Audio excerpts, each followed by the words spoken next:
Hello friends, आप सबका आपके अपने चैनल गोविंद लेक्चर्स में हार्दिक स्वागत है। तो कैसे हो आप सब? उम्मीद करता हूं आप सब अच्छे होंगे और आप सबकी पढ़ाई भी अच्छी चल रही होगी। तो आज की इस क्लास में हम कक्षा 11 हिंदी विषय के वितान भाग प्रथम के अध्याय 3 आलो अंधारी के अभ्यास प्रश्नों के उत्तर को जानने की कोशिश करेंगे। हमने आपकी आरोह भाग प्रथम के सभी चैप्टर्स के अभ्यास प्रश्न बहुत अच्छे से सॉल्व करा दिए हैं और साथ ही साथ वितान भाग प्रथम के अध्याय 1 और 2 के अभ्यास प्रश्न बहुत अच्छे से सॉल्व करा दिए हैं। वो सब क्लासेस आप चैनल की प्लेलिस्ट पर जाकर आराम से देख सकते हैं। इस क्लास में हम आपकी वितान भाग प्रथम के अंतिम अध्याय आलो अंधारी के अभ्यास प्रश्नों के उत्तर जानने की कोशिश करेंगे। तो चलिए क्लास हम शुरू करते हैं। देखें, पहला प्रश्न आपके सामने दिया गया है, पाठ के किन अंशों से समाज की यह सच्चाई उजागर होती है कि पुरुष के बिना स्त्री का कोई अस्तित्व नहीं है? क्या वर्तमान समय में स्त्रियों की इस सामाजिक स्थिति में कोई परिवर्तन आया है? तर्क सहित उत्तर दीजिए। पहले तो हमें पाठ के उन अंशों को बताना है जहां से समाज की यह सच्चाई उजागर होती है कि पुरुष के बिना समाज में स्त्री का कोई अस्तित्व या वैल्यू नहीं होती है, और दूसरा बताना है कि क्या वर्तमान समय में स्त्रियों की सामाजिक स्थिति में कुछ परिवर्तन आया है अथवा नहीं आया है, ये हमें बताना है। तो देखें उत्तर, पाठ में ऐसे अनेक अंश है जिनसे ज्ञात होता है कि पुरुष के बिना स्त्री का कोई अस्तित्व नहीं होता है। पहला अंश है, बेबी के प्रति उसके आस पड़ोस के लोगों का व्यवहार अच्छा नहीं था। वे सदा उससे पूछा करते थे कि उसका स्वामी कहां पर है। मकान मालिक उससे पूछती थी कि वह कहाँ गई थी, क्यों गई थी आदि, यानी वो तरह तरह के उससे प्रश्न किया करती थी जब भी वो घर से बाहर निकलती थी। दूसरा, मकान मालकिन का बड़ा बेटा उसके द्वार पर आकर बैठ जाता है और इस तरह की बातें कहता है जिनका अर्थ था कि यदि वह चाहे तभी बेबी उस घर में रह सकती है। यानी वो उसके साथ गलत व्यवहार कर रहा था और उसके पति न होने के कारण उसे तरह तरह रूप से क्या करता था, वो प्रताड़ित करने का काम करता था। अगला, कुछ लोग जानबूझकर उसके स्वामी के विषय में बार बार प्रश्न पूछा करते थे और इसी बात पर उसे ताने भी देते थे और छेड़ने का काम भी करते थे। अगला, जब झुग्गियों पर बुलडोजर चलाया गया तो सभी अपना सामान समेटकर दूसरे घरों में चले गए, पर उस अकेली बच्चों के साथ खुले आसमान में वह नीचे बैठी रही क्योंकि उसके साथ उसका पति नहीं था और उसका कोई भी सहारा वहां पर नहीं था। तो उपयुक्त अंशों से यह स्पष्ट होता है कि पुरुष स्त्री पर चाहे ज्यादती करे या उसे किसी भी तरह प्रताड़ित करे, फिर भी पूरे समाज की ज्यादतियों से बचने का एक सुरक्षा कवच पति के रूप में ही मौजूद होता है और पति ही उसके लिए सब सुख सुविधाओं का साधन होता है, उसकी सुरक्षा का साधन होता है। अगर पति नहीं है तो समाज के लोग भी अलग अलग तरह से उसे प्रताड़ित करेंगे और उसे समाज में मान सम्मान से जीने नहीं देंगे। अगर बात करें वर्तमान समय की, तो वर्तमान समय में जो स्त्रियों की स्थिति है उसमें काफी बदलाव आ चुका है। आज के क्षेत्र में शिक्षा और कानूनों के कारण स्त्रियों की आमदनी में भी बढ़ोतरी हुई है, उन्हें जीवन जीने का अधिकार मिला है और वे अकेली रहकर भी अपना जीवन यापन आराम से कर सकती है। तो इस तरह प्राचीन समय की तुलना में आज के वर्तमान समय में स्त्रियों की दशा में काफी ज्यादा बदलाव देखने को मिला है। आज स्त्रियां स्वतंत्र है और अपनी इच्छा अनुसार अपना कुछ भी कार्य कर सकती है और अपनी इच्छा से अपना स्वतंत्र जीवन यापन भी कर सकती है। ठीक है, अगला प्रश्न है आपका, अपने परिवार से तातुस के घर तक के सफर में बेबी के सामने रिश्तों की कौन सी सच्चाई उजागर होती है? अपने परिवार से तातुस के घर तक पहुंचने में बेबी के सामने कौन कौन सी रिश्तों की सच्चाई उजागर होती है वो बताना है। तो देखें, बेबी ने अपने परिवार से माता पिता, बेबी के अपने परिवार में उसके माता पिता थे, भाई बहन, भाई भाभी बहन आदि सभी थे, पर वे केवल नाम मात्र के थे। बिना सोचे समझे एक 13 वर्ष की लड़की को एक अधेड़ पुरुष के साथ बांध दिया गया। मुसीबत के समय भी भाइयों ने उसे सहारा कभी भी नहीं दिया, यहां तक कि मां की मृत्यु की सूचना भी उसे नहीं दी गई। यह खून का रिश्ता रखने वाला लोगों का हाल था। इधर तातुस जैसे सहृदय मनुष्य बेबी के दुख दर्द को समझकर उसे अपने घर में क्या देते हैं, आश्रय देते हैं। उसके बच्चों की देखरेख, उनके लिए दूध, दवा, स्कूल आदि की व्यवस्था भी करते हैं। बेबी के स्वास्थ्य का भी ध्यान रखते हैं, उसके बड़े बेटे को खोजकर भी लाते हैं और वास्तव में उन्होंने जैसा व्यवहार किया ऐसे बहुत ही कम उदाहरण देखने को मिलते हैं। ये बताते हैं कि करुणा, दया और स्नेह के संबंध खून के रिश्तों से कहीं बढ़कर होते हैं। ठीक है, आगे बढ़ते हैं। इस पाठ से घरों में काम करने वाले लोगों के जीवन की जटिलताओं का पता चलता है। घरेलू नौकरों को और किन समस्याओं का सामना करना पड़ता है, इस पर विचार कीजिए। यानी इस पाठ को पढ़कर हमें क्या मालूम पड़ता है कि जो लोग दूसरों के घरों में काम करते हैं उन्हें जीवन के अंदर किन किन कठिनाइयों या मुसीबतों का सामना करना पड़ता है। तो घरेलू नौकरों को और किन किन समस्याओं का सामना करना पड़ता है, उन पर हमें अपने विचार बताने हैं। तो इस पाठ से घरेलू नौकरों के घरों में काम करने वाले, ठीक है, घरेलू नौकर जो दूसरों के घरों में काम करने वाले हैं, उनके काम करने वालों के जीवन की निम्नलिखित जटिलताओं का पता चलता है। पहला, इन लोगों को किसी प्रकार की आर्थिक सुरक्षा नहीं मिलती। इन्हें गंदे व सस्ते मकान किराए पर मिलते हैं क्योंकि ये अधिक किराया नहीं दे सकते।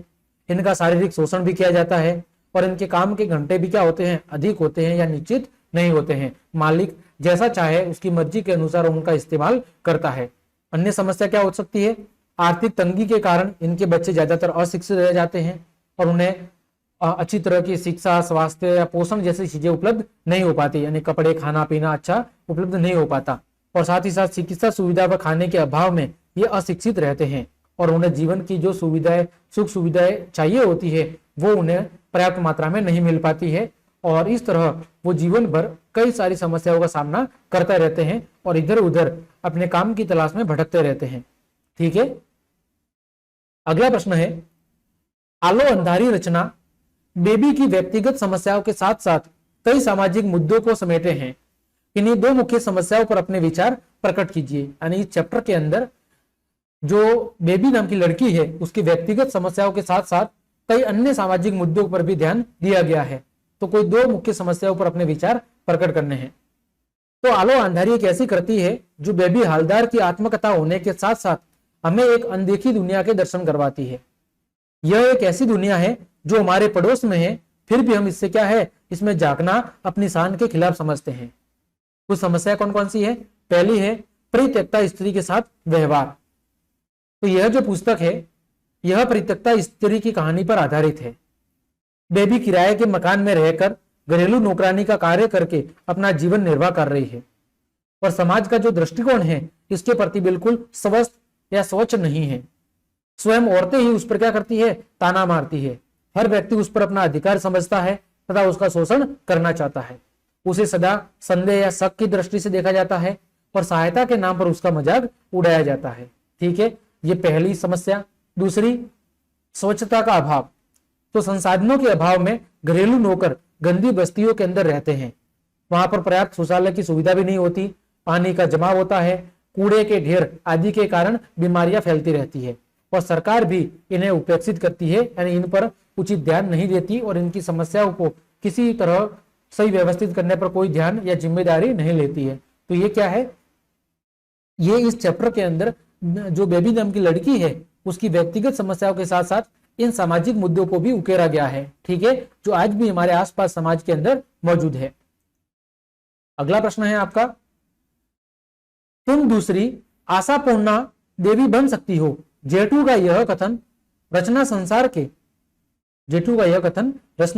के किस सत्य को उद्घाटित करता है। तुम दूसरी आशापूर्णा देवी बन सकती हो, जेठू का जो ये कथन है ये संसार के किस सत्य को उजागर करता है वो हमें बताना है। तो रचना संसार और इसमें रहने वाले लोगों की अपनी एक अलग ही जीवन शैली है। ये लोग लेखन कार्य के लिए सारी सारी रात जाग सकते हैं और जागते भी है। तुम दूसरी आशापूर्णा देवी बन सकती हो, जेठू का यह कथन बेबी को यह बात समझाने के लिए ही था। जेठू ने यह समझाया था कि आशापूर्णा देवी भी सारे कामकाज निपटा कर रात रात भर चोरी चोरी लिखती थी जब सब लोग क्या हो जाते थे, सो जाते थे। यह सच है कि रचना संसार में लेखन का एक नया नशा होता है, जैसा मुंशी प्रेमचंद को भी था, जो कई मील पैदल चलकर आते, खाने पीने का ठिकाना नहीं था, फिर भी डेबरी की रोशनी में कई कई घंटे बैठकर लेखन कार्य किया करते थे। और ऐसे ही बेबी हालदार ने भी किया। जब सारी झुग्गी बस्ती सो जाती तो वह लेखन कार्य करती रहती थी। ठीक है, तो यहाँ पर जो जेठू नाम का व्यक्तित्व है वो बेबी हालदार को जिंदगी में और कुछ बेहतरीन करने के लिए क्या कर रहा है, प्रोत्साहित कर रहा है। अगला प्रश्न है, अगर बेबी की जिंदगी में तातूस का परिवार न आया होता तो उसका जीवन कैसा होता, कल्पना करें और उसे लिखें। बेबी की जिंदगी में यदि तातूस का परिवार नहीं आया होता तो उसका जीवन कैसा होता, कल्पना करके हमें लिखना है। तो देखें, बेबी के जीवन में तातुस एक सौभाग्य की भांति है, उसका परिवार उसके लिए एक वरदान की तरह है। तातुस जैसे लोग सबको नहीं मिलते। यदि वे बेबी के जीवन में ना आते तो बेबी स्वयं कभी अपनी क्षमता को पहचान नहीं पाती। उसी गलीच माहौल में बेबी नरक को भोगती रहती, घर घर झाड़ू बर्तन करती घूमती रहती, और जो लोग उसे बुरी नजर से देखते थे उनका शिकार भी वो धीरे धीरे हो जाती। उसके बच्चे कभी स्कूल का मोह भी नहीं देख पाते और शायद उसे सदा के लिए भी वो बिछुड़ भी जाते। उसका बड़ा बेटा कहाँ काम कर रहा था, यह तातुस ही तो खोज लाए थे। अगर तातुस नहीं होता तो उसका बड़ा बेटा उसे कभी भी नहीं मिल पाता। वह भी घृणास्पद अज्ञात कुचक्र से जीवन में कहीं खोकर रह जाती। हमें उसकी आत्मकथा पढ़ने का अवसर नहीं मिल पाता।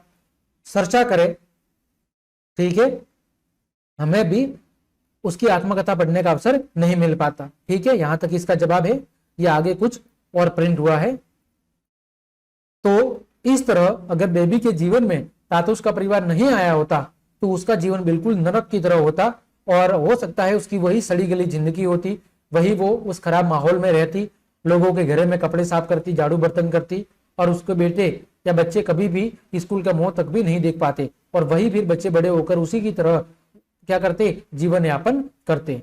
तो इस तरह तातुस का परिवार बेबी की जिंदगी में क्या था, एक वरदान था जिसने बेबी की जिंदगी को पूरी तरह बदल कर रख दिया।